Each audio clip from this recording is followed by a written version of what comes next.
Hi friends, ఈరోజు నేను coconut oil తయారు చేయబోతున్నాను.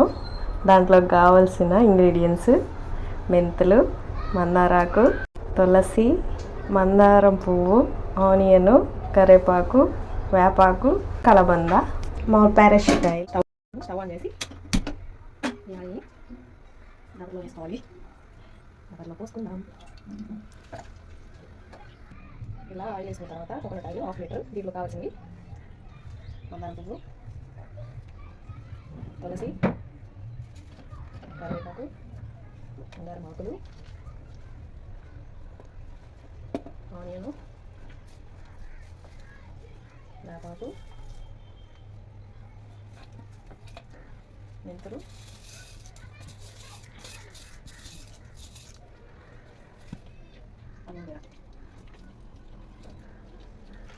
ఇది సిమ్లో పెట్టుకొని వీటిని బాగా మరగనియాలి. ఇవన్నీ బ్లాక్ కలర్లో వచ్చేయాలి. అప్పుడు మనకు ఆయిల్ తయారవుతుంది.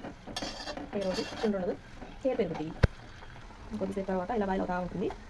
కానీ ఇవన్నీ నల్లగా మాడిపోయేలాగా రావాలి. కొద్దిసేపు తర్వాత రంగు మారడం మీరే చూడవచ్చు. చూడండి. కూడా వేయాలండి.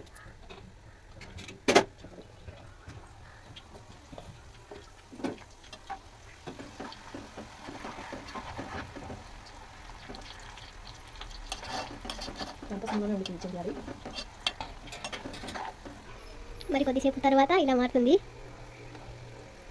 చూసారు కదా ఆనియన్స్ ఎలా అయిపోయాయో.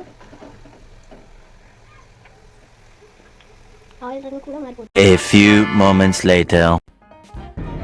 ఆయిల్ చల్లారాక ఇలా తయారైంది. ఇప్పుడు దీంట్లోకి వడపోసుకుందామండి.